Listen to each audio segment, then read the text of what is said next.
Entonces,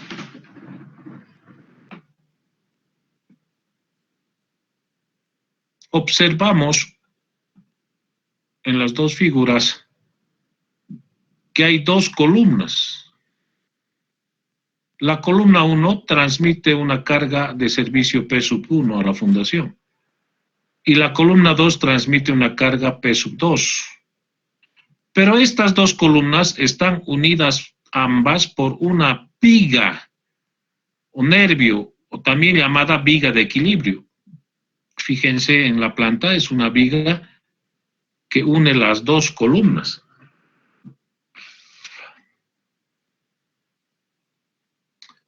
Pero la característica importante de esta fundación es que debajo de la columna 1 no hay una fundación. Si se fijan, la columna 1 descansa en la viga y la viga es la que descansa en una zapata llamada zapata 1. Ahí está. Zapata 1 lo estoy marcando. Y hay otra zapata debajo de la columna 2, una zapata céntrica, que le estoy llamando zapata 2. Entonces hay dos zapatas. Zapata 1, Z1, zapata 2, Z2.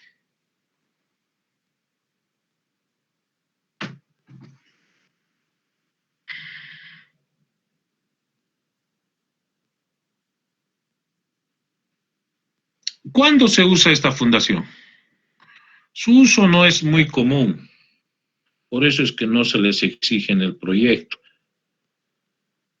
En algunas ocasiones se puede utilizar esta zapata.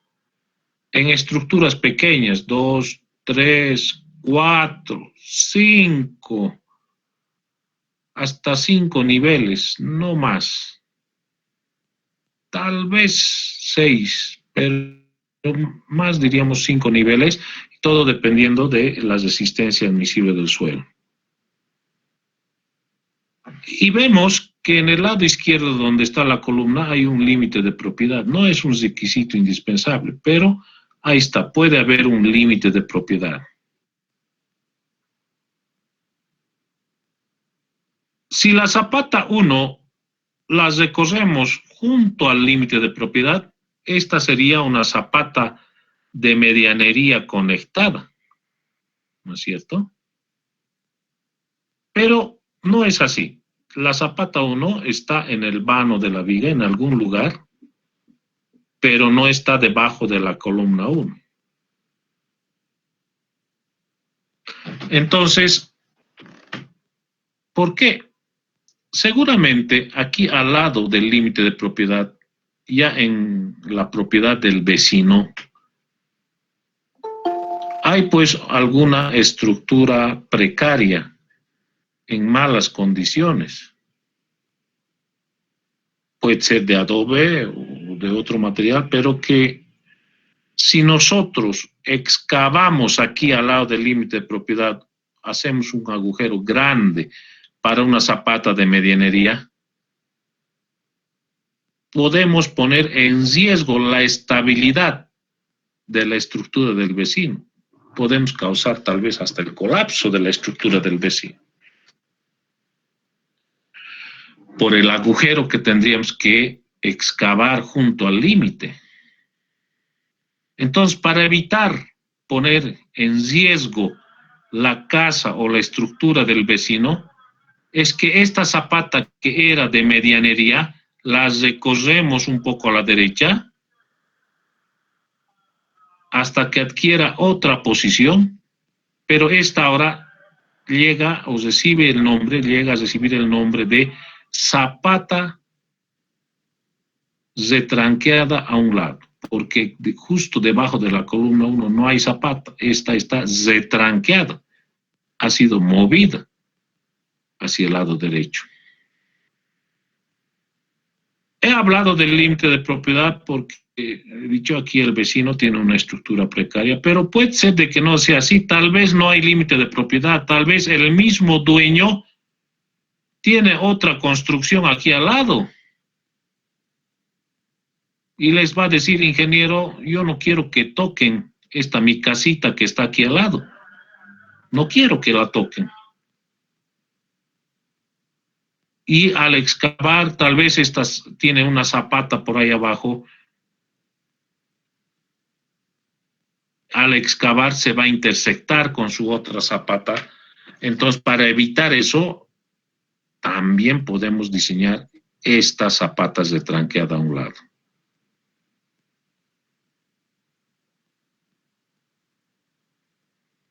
Como les dije, no es muy común su uso.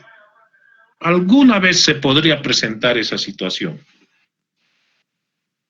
Si se presentase, entonces, esta es la solución. Así tendrían ustedes que dar solución a la estructura para no poner en riesgo la estructura del vecino. Pero esta zapata que se está moviendo, las de tranqueada, no puede estar pues en cualquier lugar. No podemos ponerla aquí en cualquier lugar. Tiene que tener un lugar exacto. Y su ubicación con respecto al centro de gravedad en planta y donde está el cursor, su ubicación está dada por X1, que es la distancia del eje de la columna 1 a la zapata. Y X2, la distancia de la columna 2 al eje o al centro de la zapata. Esa es su ubicación, X1 y X2. L mayúscula es la luz entre ejes de columnas, de las dos columnas. O sea que L mayúscula es la suma de X1 más X2.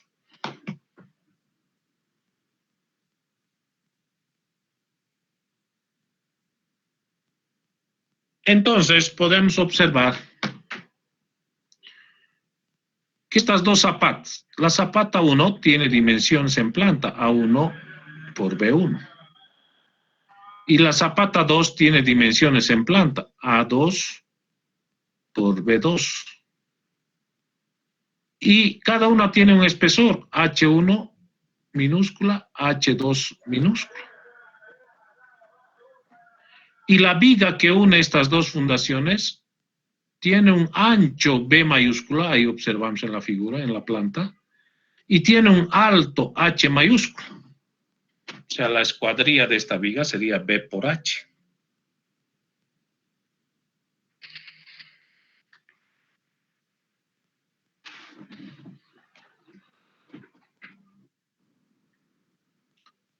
Lo primero que tenemos que hacer es formar su modelo estructural. Es este.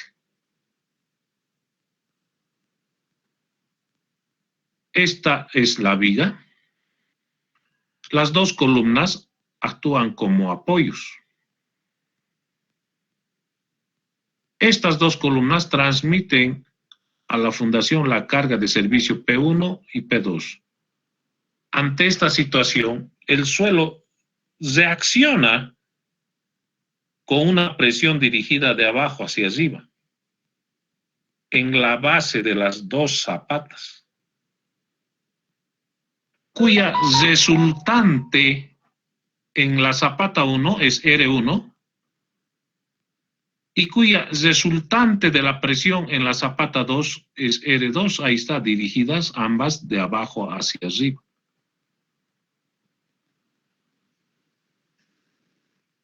Entonces, sumatorio de verticales, puedo decir aquí, P1 más P2 menos R1 menos R2 es igual a 0. Aquí está la ecuación, 3.155. Al mismo tiempo, puedo decir sumatorio de momentos en este punto, en la columna 2, en el apoyo, es igual a 0. Entonces va a ser P1 por L menos R1 por X2. Sumatorio de momentos, aquí está. De esta ecuación despejo R1 y tengo la ecuación 3.156.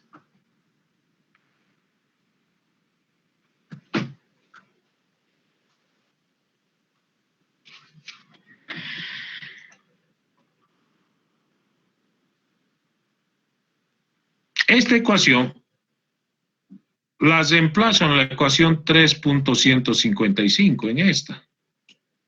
Aquí está, es reemplazado. Y me queda esta ecuación. P1 más P2 menos P1L sobre X2 menos R sub 2 es igual a 0. De esta ecuación, despejo R sub 2, la resultante en la zapata 2, y obtengo la ecuación 3.157, ahí está. R2 es igual a P1 más P2 menos P1 por L dividido entre X2.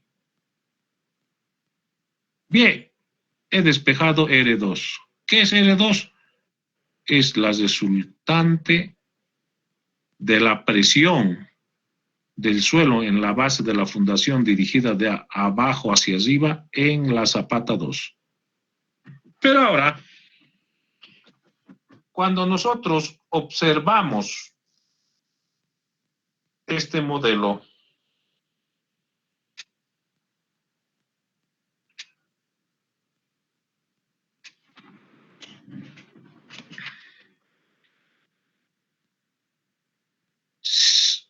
si la zapata 1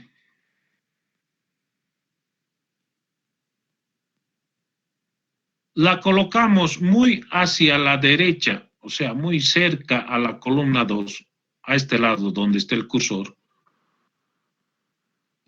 se va a producir una rotación antihorario de toda la fundación. P1 va a tratar de hundirse en el suelo, la zapata 1 va a tratar de hundirse. Esta reacción R2 se va a volver negativa hacia abajo y se va a producir una rotación en sentido antihorario. Si esta zapata 1 nosotros la colocamos más cerca a la columna 1, entonces esta reacción R2 va a ser positiva y va a apuntar hacia arriba. Y va a evitar de que haya ese hundimiento en sentido antihorario. Entonces, aquí hay un riesgo. La zapata retranqueada puede actuar como apoyo en algún momento y se puede producir en esta fundación el sube y baja como los niños cuando van al parque y se colocan en una tabla, uno a un lado y el otro al otro lado, suben y bajan, suben y bajan, suben y bajan. Puede producirse esa situación aquí. La zapata 1 actúa como apoyo, P1 y P2 las cargas, y puede suceder eso, sube y baja, sube y baja. Entonces, para evitar eso, R2 siempre debe ser mayor o igual a 0. El momento en que sea menor a 0, peligro. Va a haber el sube y baja, como el juego de los niños.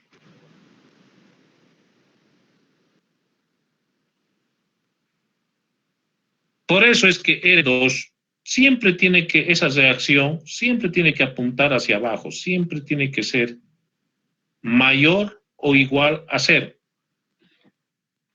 Y eso es lo que decimos en esta ecuación. He despejado R2 en la ecuación 3.157 y digo R2 siempre tiene que ser mayor o igual a 0. Caso contrario, la fundación pierde estabilidad y se puede volcar, hay una rotación. En su defecto, en la peor situación, debe ser igual a 0. Entonces, igual a 0, aquí está, R2 es igualado a 0, en la ecuación 3.157, igual a 0, y entonces de esa ecuación despejo X2 y obtengo la ecuación 3.158. X2 es igual a P1 por L dividido entre P1 más P2. Como la longitud entre los dos ejes de columnas es X1 más X2, dada por la ecuación 3.159, entonces despejo X1. X1 es L menos X2 y X2 es este valor que hay allá. Por lo tanto, X1 es P2 por L dividido entre P1 más P2, la ecuación 3.160. Entonces, ¿qué es lo que he hecho? He calculado X1 y X2. X1 y X2 me dan la posición exacta de la zapata 1, de las zapatas de tranqueada. X1 es la distancia de la columna 1 a la zapata y X2 es la distancia de la columna 2 a la zapata, al centro de la zapata, al centro de gravedad en planta. Esa es la posición que debe tener esta zapata. Debe tener X1, que es igual a P2 por L sobre P1 más P2 de distancia, y debe tener una distancia X2 a la columna 2 que es igual a P1 por L sobre P1 más P2. Esa es la posición exacta de esta zapata. Esta zapata no puede estar ni más a la derecha ni más a la izquierda. Bueno, podría estar más a la izquierda, porque hemos calculado para el lado más desfavorable. O sea, no puedes, de esa posición no puede estar más a la derecha, pero sí puede estar más a la izquierda. Si nosotros ubicamos esta zapata con esas dos ecuaciones de X1 y X2, no tendríamos problema de rotación en esta fundación.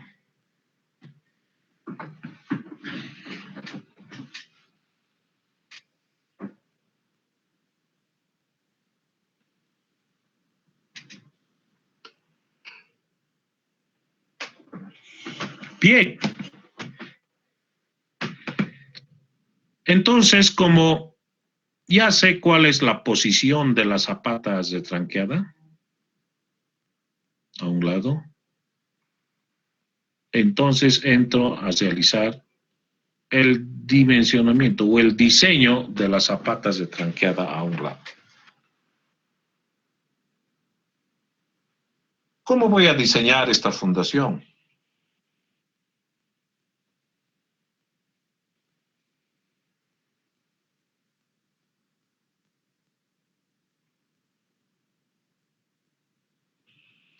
Necesito como datos F'C, la resistencia característica del hormigón,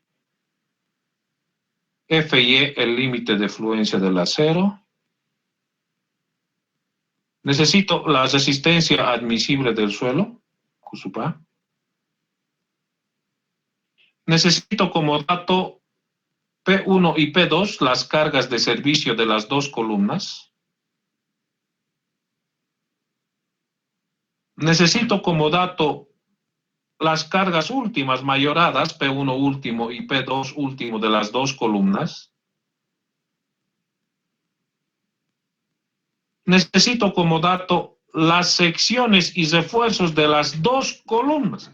O sea que las dos columnas tienen que estar diseñadas a nivel final antes de comenzar con el diseño de esta fundación.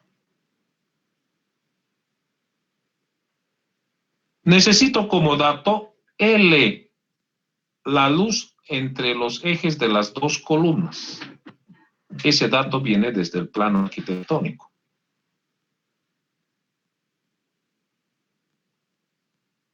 Necesito como dato, si es que existiese, la posición del límite de propiedad. Al lado izquierdo tiene que haber un límite. Puede ser que no haya, ¿no? Que hemos dicho, tal vez el propietario tiene ahí una estructura, una casa allá y no quiere que se toque su casa, ¿no? Una construcción. Entonces, pero si es que existiese el límite, necesito conocer su posición exacta del límite de propiedad.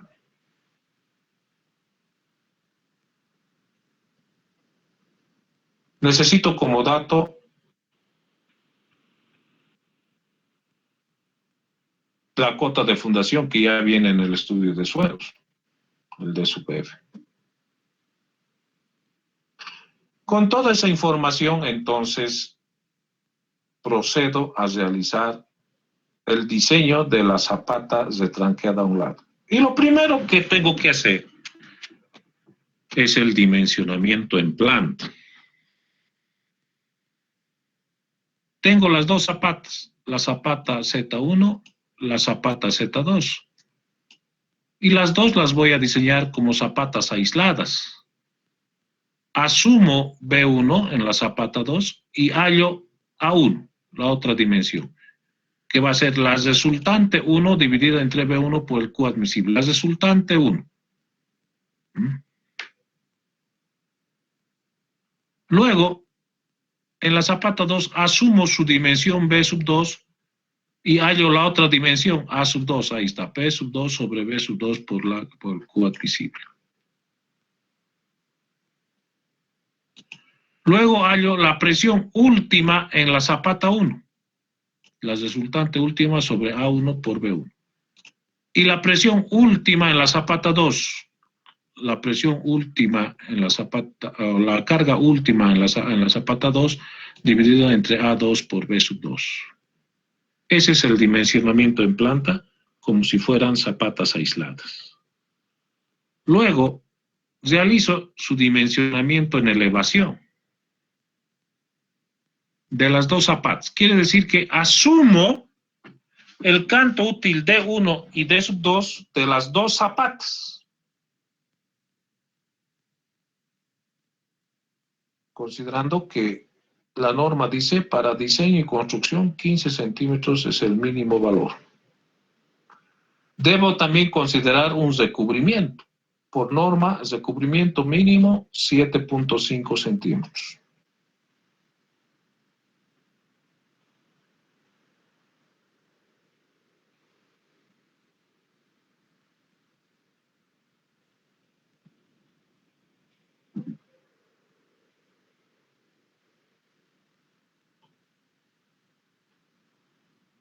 Además, debo asumir aquí el ancho de la viga que une las dos columnas, el B mayúsculo. Este ancho debe ser tal, y aquí hay que tener especial cuidado, debe ser tal que las dos columnas estén inmersas dentro de este ancho. No vaya a ser que elija el ancho de la viga y una de las dos columnas esté o las dos columnas estén sobresaliendo el ancho. Estaría mal. Las dos columnas deben estar inmersas dentro del ancho de la viga que voy a subir. Eso es importante. Luego, realizamos una verificación de corte por flexión en las dos zapatas. En la zapata 1 y en la zapata 2.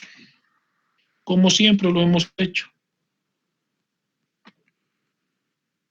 Le hacemos un corte a las dos zapatas y encontramos la tensión de corte por flexión en la zapata 1 y la tensión de corte por flexión en la zapata 2.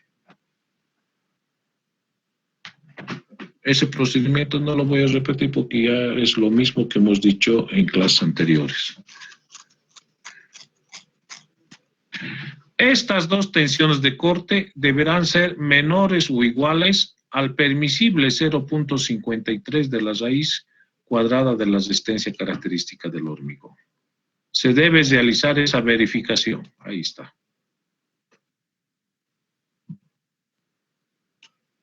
Si se cumple, bien, perfecto. Quiere decir que el canto útil D1 y D2 que hemos asumido, verifica.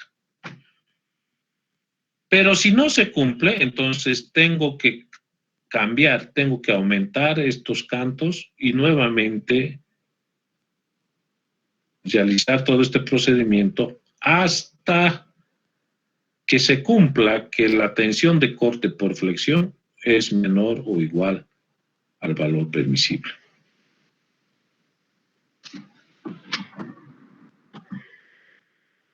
La otra situación es que yo iguale estas dos ecuaciones, la tensión de corte por flexión sea igual al permisible y halle cantos útiles mínimos. Ese canto útil mínimo más el recubrimiento me va a dar el espesor mínimo de ambas fundaciones, de ambas zapatas.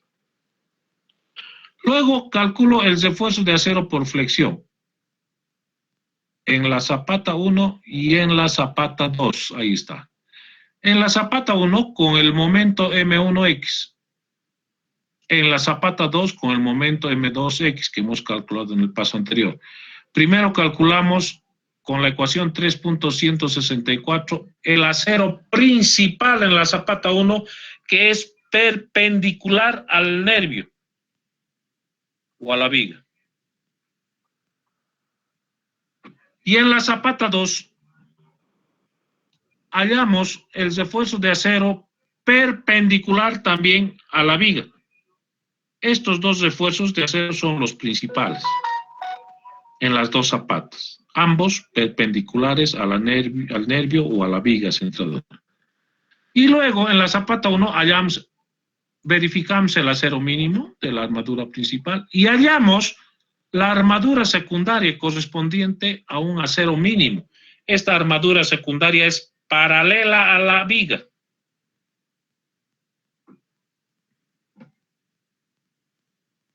Lo mismo para la zapata 2, hallamos el acero paralelo a la viga correspondiente a una cuantía mínima. Luego realizamos la verificación por adherencia y desarrollo que está en el anexo C y hacemos un análisis de esfuerzos en la viga.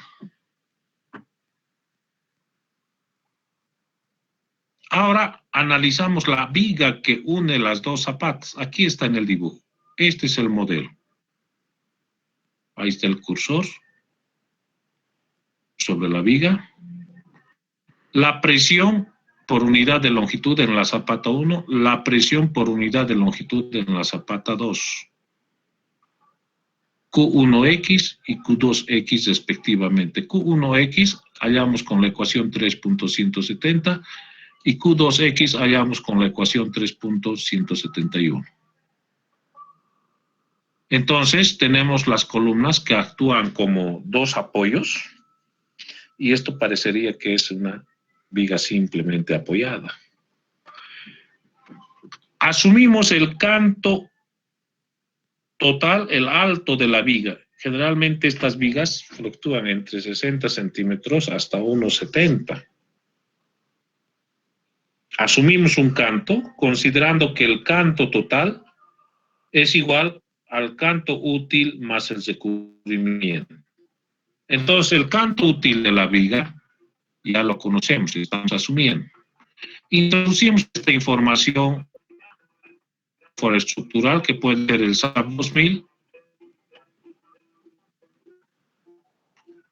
y el SAP 2000 nos va a proporcionar el diagrama de corte y el diagrama de momentos flectores de la viga que une las dos zapatas, que une las dos columnas, perdón.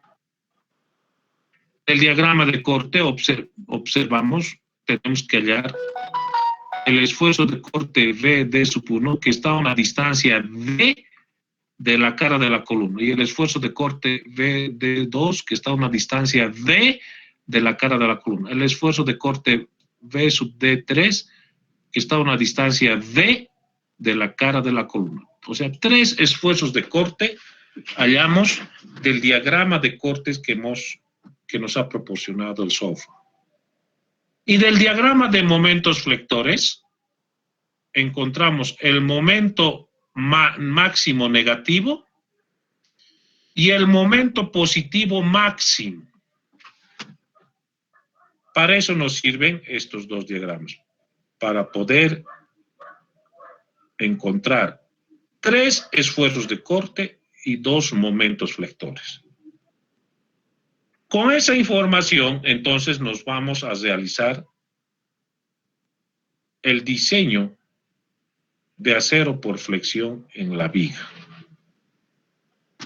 Con el momento que sale del diagrama, 2 momentos, aquí está en la ecuación 372, encontramos el refuerzo de acero en la viga, para el momento positivo y para el momento negativo. Considerando un acero mínimo, ahí está la ecuación 3.173, para una viga. Luego, realizamos el cálculo del refuerzo de acero por corte en la viga. Calculamos la tensión de corte por flexión, la ecuación 3.174. En el numerador, el esfuerzo de corte que sale del diagrama, que son 3, o sea, 3 veces tenemos que usar esta ecuación. Sobre phi por B por D. El permisible, según norma, 0.53 de la raíz cuadrada de la resistencia característica del hormigón. Entonces, la tensión de corte por flexión siempre deberá ser menor o igual al valor permisible. Aquí está. Si se cumple esta ecuación, quiere decir que la sección de hormigón por sí sola es capaz de contrarrestar al esfuerzo de corte que se produce. Pero la norma dice, debemos colocar la mínima cantidad de estribos. Phi de 8 cada de medios o phi de 8 cada 60 centímetros. Pero, si la tensión de corte por flexión es mayor al permisible, entonces pues tengo que hacer un cálculo en la separación y diámetro, asumir un diámetro del estribo y calcular la separación. Ahí está la ecuación 3.177 para la sección de estribos y la ecuación 3.176 para calcular la separación de los mismos. Ese es entonces el diseño, muchachos, de una zapata retranqueada a un lado. Y aquí a continuación podemos ver su detalle de armado. Ahí está la viga que une las dos columnas, el refuerzo positivo que va en el lecho superior,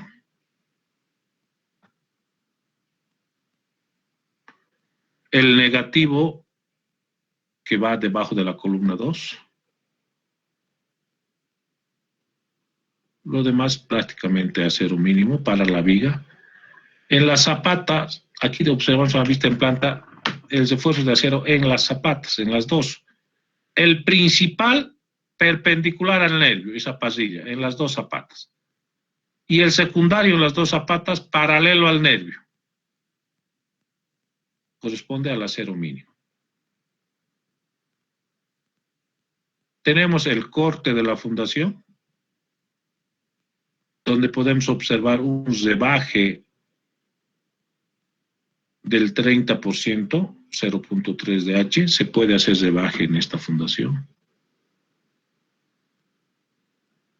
Y su armado. El principal en la zapata va en el lecho inferior, en la parte inferior, y el secundario, que corresponde a un acero mínimo, va por encima de este. Como podemos ver ahí como puntitos. Entonces se tiene la pasilla del lecho inferior para las dos zapatas. Eso es, muchachos.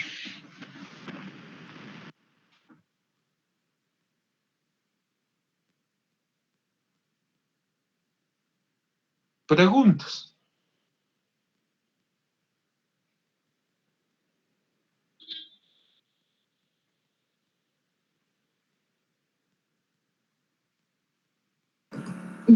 Bueno, es una consulta. Dime. Por ejemplo, para este tipo de zapata retranqueada, en esta parte, la viga siempre tiene que ser perpendicular al refuerzo de mis zapatas, es decir, podría estar en esa misma posición de mis zapatas y colocar inclinado esta viga retranqueada. A ver, la zapata siempre va a ser perpendicular, o sea, la armadura principal de las dos zapatas siempre va a ser perpendicular al nervio. Así la viga esté un poco inclinada o rotada si quieres. O ya, entonces mis zapatas igual estarían inclinadas, ¿sí? Para que sea perpendicular. Sí, no diremos inclinadas, ¿no? Rotadas. Oh, ya, está bien, Inge, gracias. Ya.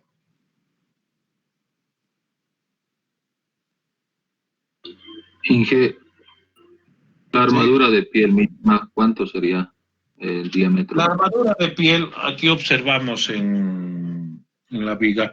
Estas vigas, hemos dicho, están entre 60 centímetros hasta 1,70, incluso hasta un poco, hasta 1,90 pueden llegar.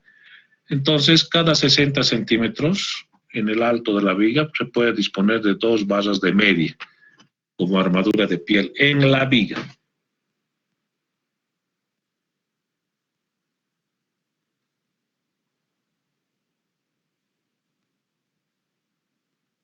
Eso sería.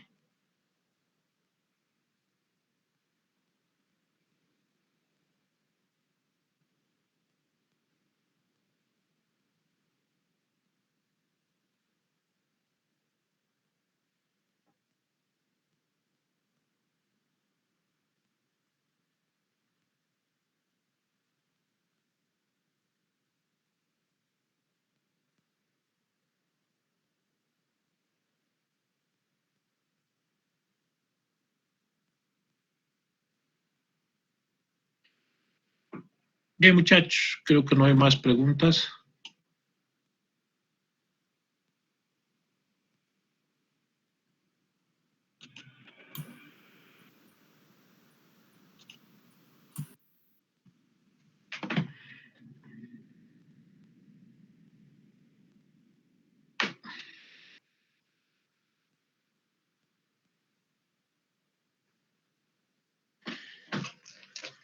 ¿Todo claro?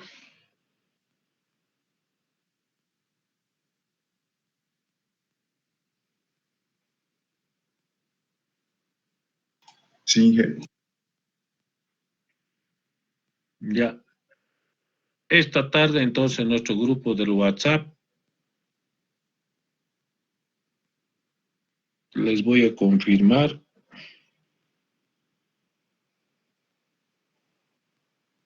la fecha de entrega del proyecto 2. Está bien, Inge, gracias. Está bien, Inge, muchas Está bien, gracias. Inge. Ya. O si no, a Alison le voy a avisar, ¿ya? Gracias, Inge. Ok. Ya, voy a ir a grabar esta Classroom. Cualquier pregunta, hasta las 12 voy a estar en el grupo de WhatsApp que tenemos, muchachos. ¿Listo? Bien, nos vemos en el grupo de WhatsApp. Hasta luego.